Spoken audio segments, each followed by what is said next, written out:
Hi everyone, I'm Steve Gilchrist. I'm a project director at Grosvenor. Past life, I was an engineer and I've gone through a couple of different roles and ended up on the client side in the development team. I work on the Mayfair and Belgravia estates for Grosvenor. Currently, I work on a project called South Malton Triangle, which is a large, complex development and mixed use just opposite Bond Street and New Crossrail, Elizabeth Line Station. And over the last couple of years, I've got kind of more involved in circular economy, particularly material reuse, and then even more drilled down into the sort of steel reuse side of things. From Ackroyd Lowry, I'm Oliver Lowry. And I'm John Ackroyd. And this is Urban Forecast, the show where we talk to the people defining the future of our cities. We discuss their background, what drives them, and the insights they've learned along the way. This is a podcast for anyone who's interested in how we live, work or play in the cities of the future, and what that means for the built environment today. Hi everyone, I'm Steve Gilchrist. I'm a project director at Grosvenor. Past life, I was an engineer and I've gone through a couple of different roles and ended up on the client side in the development team. I work on the Mayfair and Belgravia estates for Grosvenor. Currently, I work on a project called South Malton Triangle, which is a large, complex development and mixed use just opposite Bond Street and New Crossrail, Elizabeth Line Station. And over the last couple of years, I've got kind of more involved in circular economy, particularly material reuse, and then even more drilled down into the sort of steel reuse side of things, and run an event, write a newsletter now on just stuff happening in the industry. And I guess that's what's brought us here today to have a chat. That was brilliant. Yeah, you absolutely nailed that introduction. Thank you very much, Steve. So straight into the questions. Would you be able to give us a sort of summary of what the circular economy means at quite a high level? Yeah, I always, when I think of this, go back to there's kind of a diagram that looks like layers of an onion. It's I think it's an Ellen MacArthur diagram, and that kind of has different loops that loop back around on themselves. So if you imagine, if you use a material and create a product out of it, and then come to the end of its use in a building, for example, then you can take that material, you could do different things that are all technically some form of kind of recycling or reuse. Some of them are to reuse a beam in its existing state, so it gets reused as a beam again. That's the highest value reuse, and that's what people are pushing for when we're really talking about circular economy. And then there's different ways of looping back and reusing that material or that item. So for example, you could chop it up, you could use it as something that's in a smaller form, where you could rework it or even melt it down and reuse it again as a raw material and create a new product. And steel is quite an interesting product because it can be melted down and reused again like that, whereas something like timber doesn't really work, or concrete, those things. When you break it down, say concrete, into a crushed aggregate, then you're not really going to turn that back into cement and concrete that's going to be used again in its kind of purpose. So the point of it is to understand the different kind of ways or levels of applying the circular economy, and the kind of high value ways where you use it as close to its existing use as you found it, and then lesser ways where you can effectively still participate in that reuse, but you end up a bit more in the recycling territory, which is something that I think the industry's been doing fairly well over recent years, but we're trying to break more into the circular economy side of things. And so is it your background as an engineer, has that informed specifically your interest in steel as your sort of bit part of the circular economy you're passionate about, or is it because steel naturally lends itself to being taken out and then put back into projects? I actually think it's the latter. Like, the engineering side of me is just kind of interested in structures and how to build stuff and put it together. That's baked into me and part of why you like the building and the construction industry. But frankly, the steel reuse thing is because this is hard to do. It's really complicated when you think about all the different types of materials and how do you grade things and really understand the quality that you're dealing with when you think about timber or something like that, where there's so many different things that could have happened to that bit of timber, so many different types of timber, so many different ways it could have been treated originally. So there's just almost infinite variations, and how would you categorize that to give somebody confidence that they can reuse it in a kind of major scale? Whereas steel is, put it at the event last year, steel is steel, and it can actually be melted down and reused, or it can easily be tested. And if it's not had kind of fatigue issues with it, which often happens at the connections, and those things can be chopped away, leave you with a nice clean beam or column, an element to use, then section size, the grade with a quick bit of testing.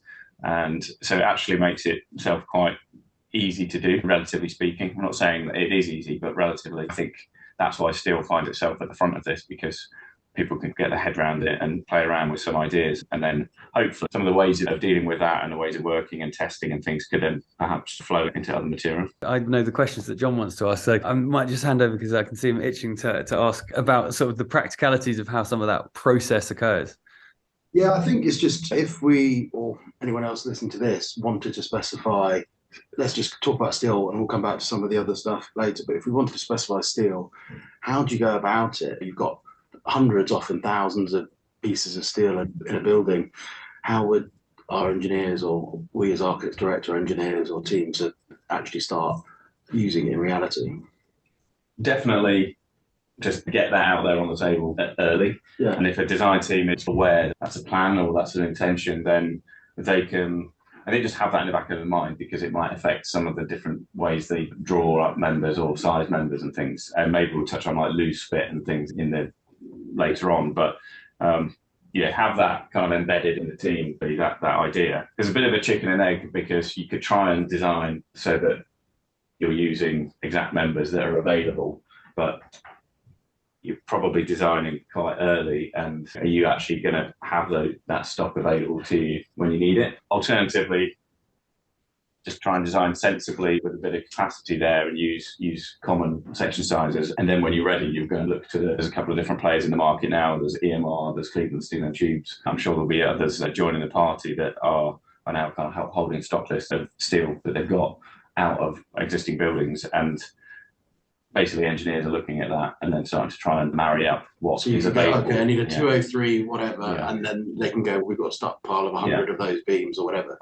So it might be that you do a mix and match in reality. Yeah. And I think if you're too picky and you say you want to do 100% reuse, then you might get to 90%. If you commit to 100, that you won't do the 90, do nothing. I'm having a conversation on one of my projects about exactly that at the moment, that we were intending for 100%, but we might be nearer 80 or 85. And then who fills in with new steel? Is it that same supplier, or is it the kind of more typical supply chain? And some of the engineers and contractors are actually writing scripts now to cross-check and marry up what's needed in their models versus what's available on stock lists. Yeah, I can imagine that, yes, that comes out of Revit or AutoCAD. Yeah.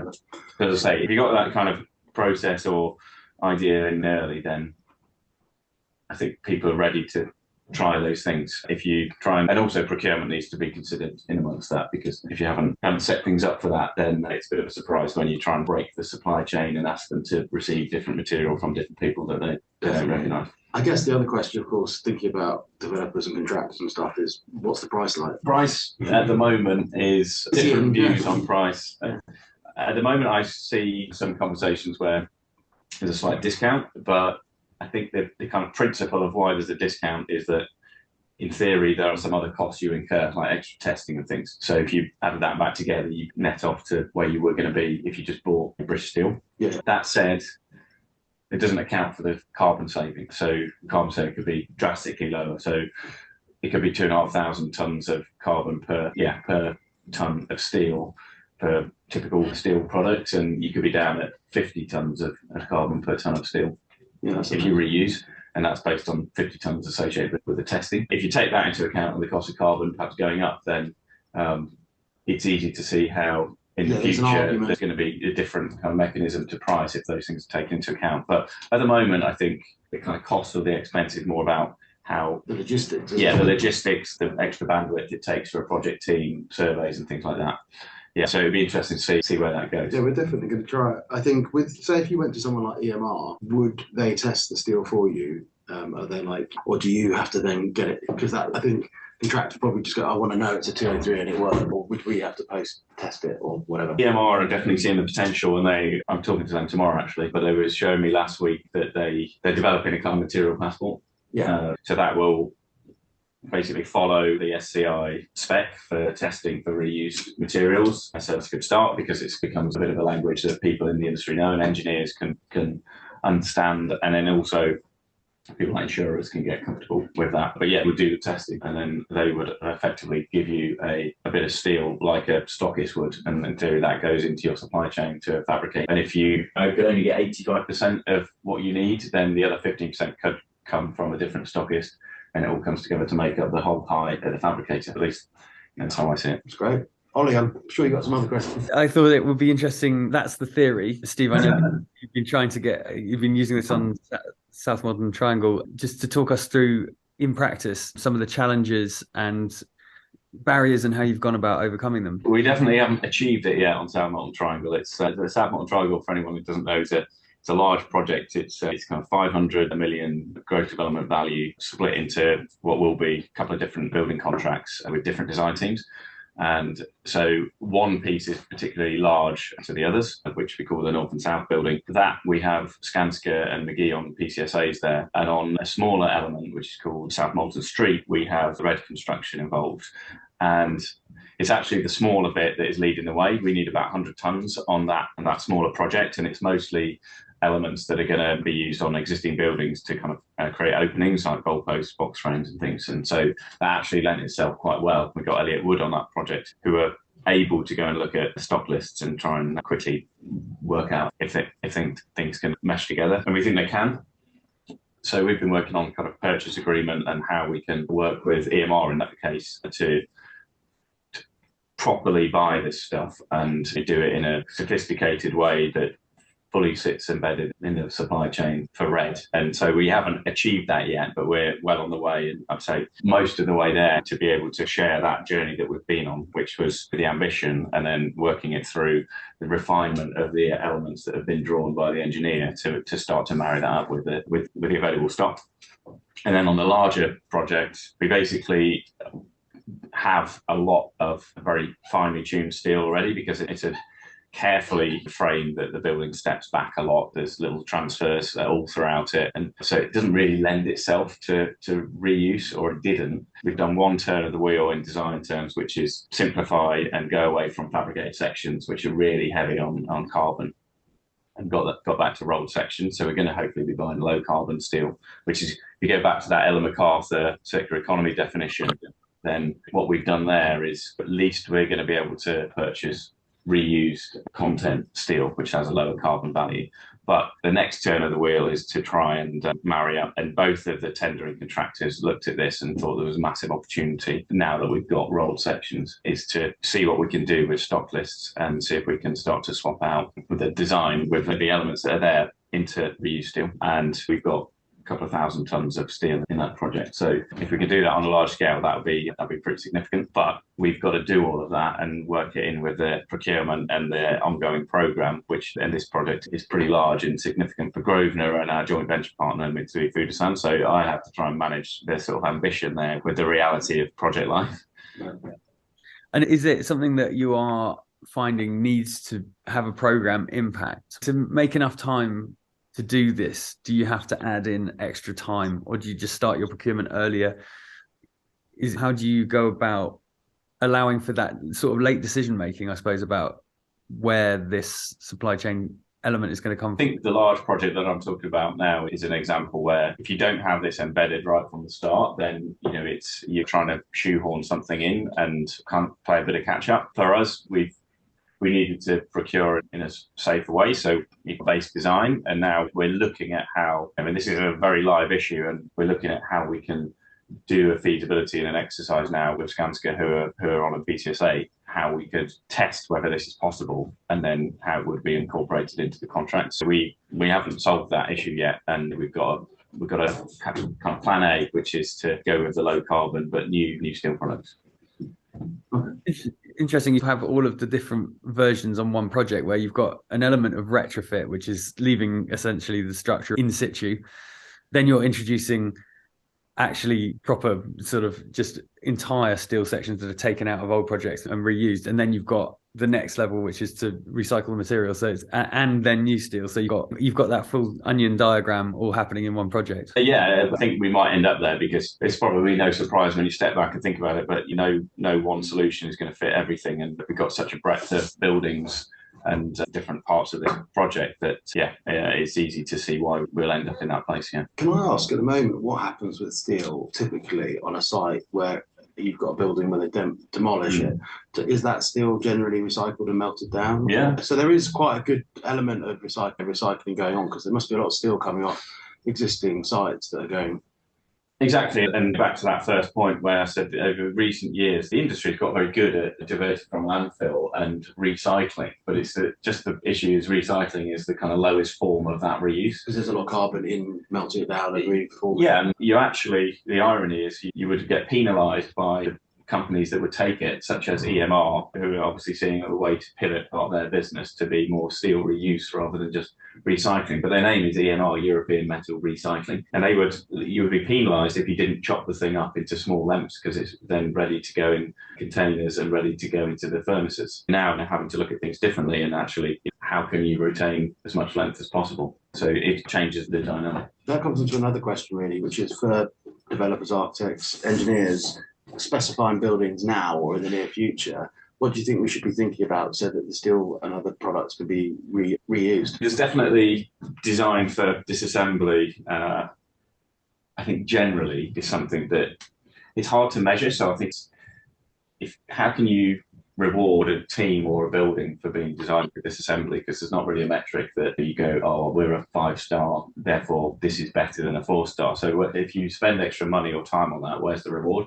And also the fact that you could sell a building, if there's no value attributed to that, then I think the sort of incentive for doing that is only driven by the client. So that somehow that needs to be better measured or explained so that it's a lot cheaper to extend your building.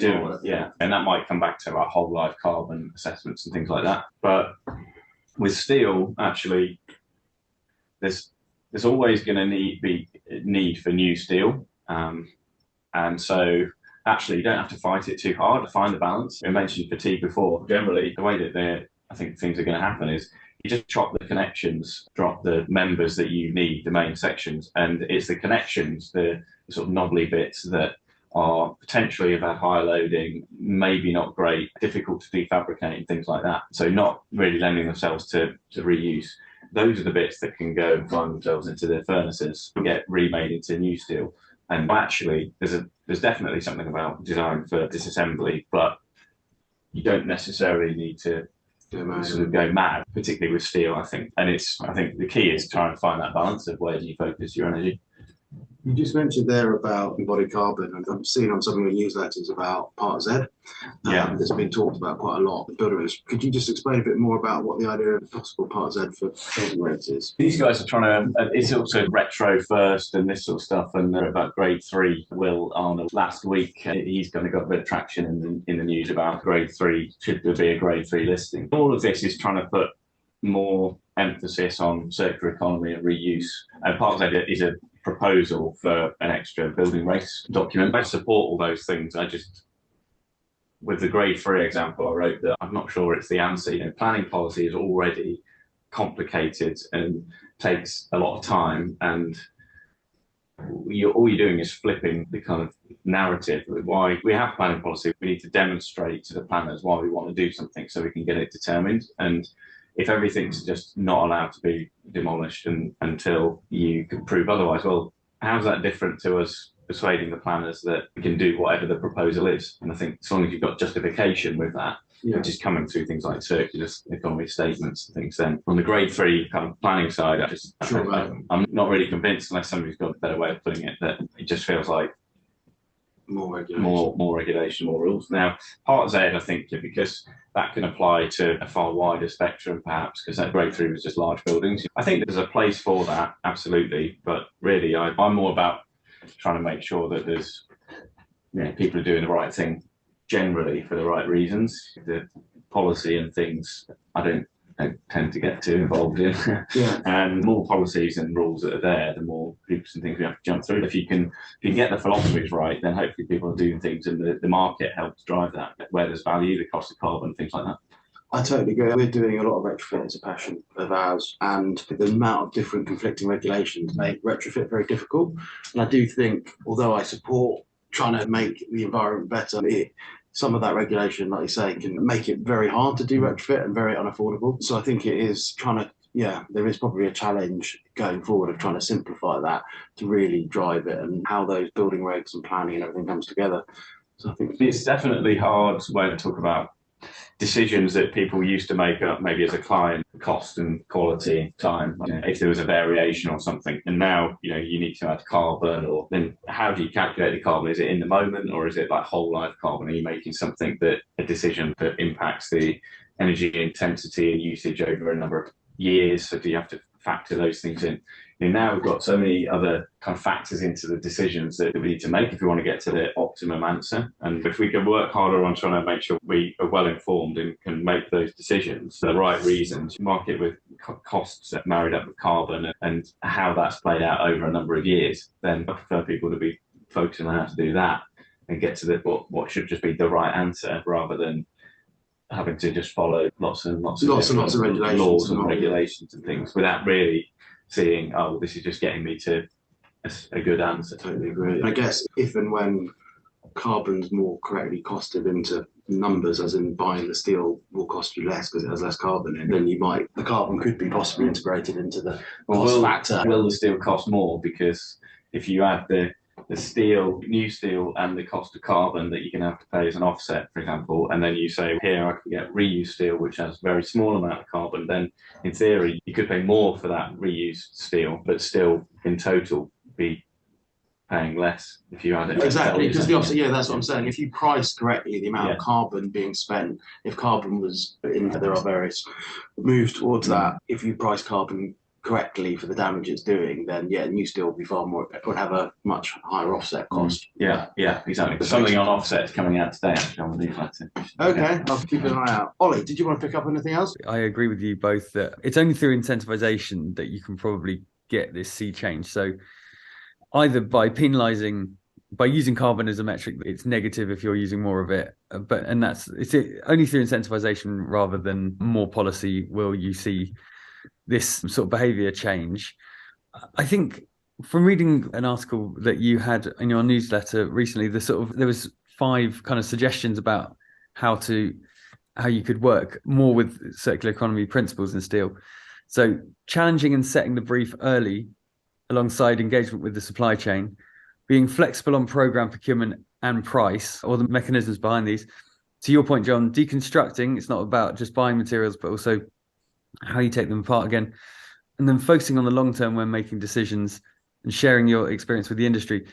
These points, there's a couple and I know you didn't write these, but I think you were just republishing somebody else's. I think being flexible on program procurement and price sounds like the antithesis to what your job as a project manager on a decent sized construction project should be. What you've reposted that advice. What's your thoughts on how realistic it is? For me, a lot of that comes back to the procurement. If we procure things in the kind of traditional way that we have done for many years, then supply chains are complicated and hard to unpick from a client's perspective, because you really only get exposure to the top contractor or subcontractors, and we end up completing a design and then giving it to a contractor and they send it down their supply chain, get all the information back, and we try and agree a price between client and contractor, and that doesn't really lend itself to reuse or steel reuse, I don't think. I've been trying to highlight that procurement might need to be more flexible. Who's holding risk?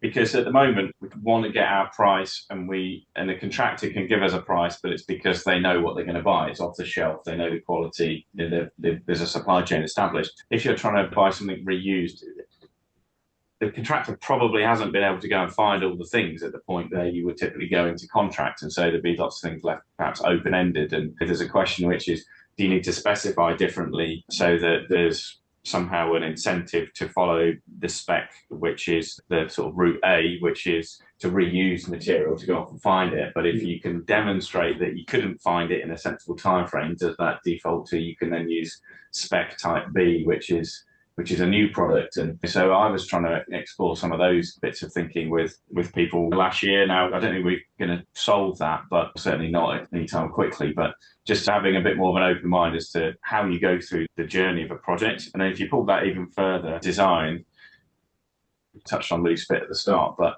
if you design something and typically you go through the REBA stages, you fine tune it, and then by the end, when you go out to tender, there's only a certain number of steel beams that fit fit that, or there's a different product or timber sizes or something, because there's a zone that's been absolutely fine-tuned to either maximise floor to ceiling height or wall thickness and things. Can you instill a little bit of flexibility to be kept by the design team? And that might give a contractor a bit more scope to go and find some second-hand reused materials, because there's just a little bit more. The question of value, though, isn't it? Because I'm thinking that it's value engineered down. So you start off with exactly. The engineer will build more tolerance or whatever into their design, and as they're pushed, and you really refine it down to the exact loads and things, then you can that's only that beam almost. This is where it gets complicated with it. Where do you make a decision and why? So you're basically be holding back, like increasing your value on it, something, say a floor area, because the wall thicknesses or something haven't been reduced, and therefore your floor area hasn't increased during the design stage.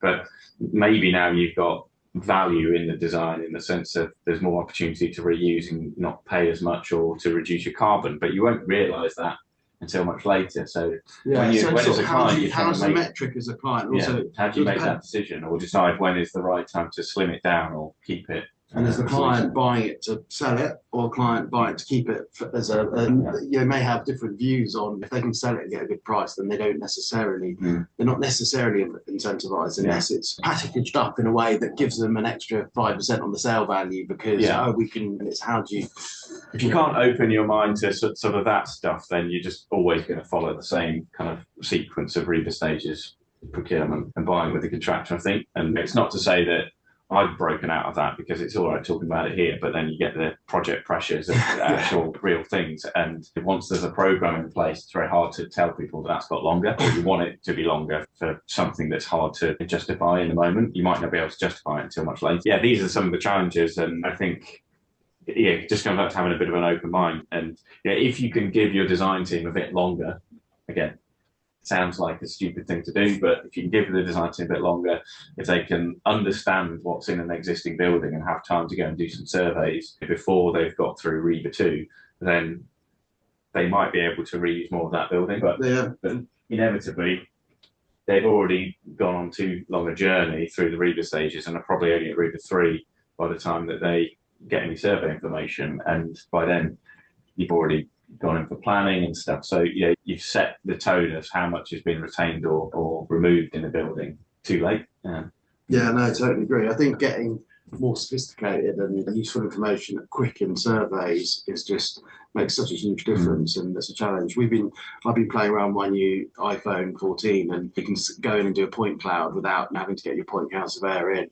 I also just think starting to be able to tag items that would then go into BIM or something has got to be the way forward. We did an innovation project where we had an Elliott Wood, and McGee helped with that actually, and we had some surveys and things done. And actually, we had a real project. It wasn't the project I've talked about now, but it's a couple of different buildings. And we said, we're not asking you to finish the design to stage 1 at the moment. We're just asking you to go and think about and look at the buildings, think about what you might do, understand them, do some surveys and things. And then after 3 or 4 months, we'll then give you the normal kind of design period for stage 1.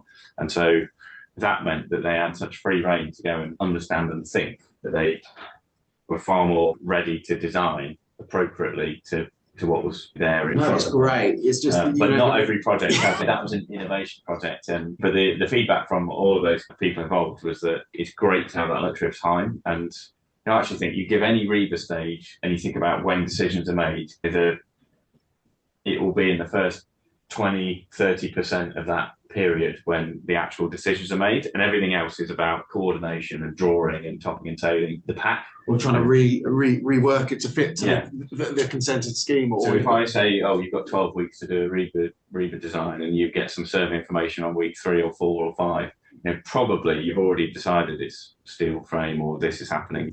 You've made that decision too early, but if you had the luxury of a bit of time before, then maybe you would make a better overall. Yeah, it's all the challenges with the way money work. The money flow is that clients don't always want to pay up front to money, even though there may be benefit down the line, so it's justified. Do it quicker, do it cheaper. I want the cash flow pushed out because we haven't got approval yet, so I don't want to spend anything until I can see that this stacks up. But they're all things that work against what we're saying.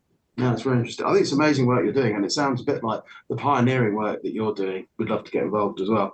Is going to maybe push it forward, but then at some point there needs to be, I think what you were saying about like carbon, I think if carbon was costed properly, you could get rid of it. You could have a bonfire of loads of regulation because it's so complicated, all the different bits of this, that, and the other, which is really all it's trying to do is price maybe carbon and material cost properly. And at the moment, they're not. And I know there'd be probably big industry pressure against doing that for all sorts of vested interests, but that would be the biggest change, wouldn't it? Yeah, I'm definitely pro finding a way that the market drives itself. If I say carbon was priced higher, then that would drive some different behaviours. People would think harder or earlier about some of those things. We hopefully don't just go and keep slapping on rule after rule. If we can, some of the things find their own level, then the incentives and behaviour should follow. Exactly, because a lot of the developers we've been talking to recently are very frustrated about all the different regulations and then how to interpret them, how to price them, how to manage all of them, and it becomes very difficult. And if you could simplify it down to the base ingredient, money, which they understand, and it be factored into that, I don't know, it just seems like the way to go. Yeah, and I've said this a couple of times recently, and somebody else said, "Oh, I actually agree with that," and had been thinking about the same point. But the quantity surveyor adds up and works out quantities, and we only associate them with pound coins, but actually it's a bit bonkers that we ask our sustainability guys to try and work out what the carbon is, because they only go and use the models and ask the QS questions. So is there a world in the future where, you know, volumes of material and the carbon associated with them are just another part of a cost plan?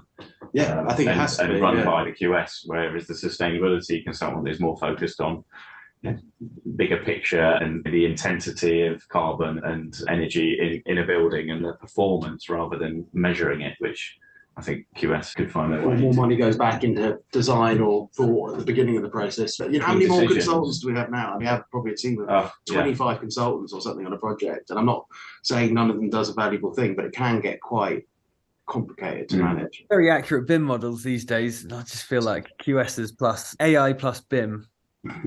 It's got to be a solution. The role of counting the carbon and the cost more accurately within the next 5 years. I'd imagine that's just something that will change quite absolutely. And I think for me, it should just, the two should be hand in hand. You shouldn't have to look over here for cost and over here for carbon, because really in your head, you really need to convert carbon into pound coins anyway. If you get that marketplace, the market incentives right, then it all comes back to pound coins ultimately, because there's value in good product, there's value in low carbon and not paying for or other penalties. If you can find a way to bring all those things back to one metric, then that's going to help decision making. That's fantastic.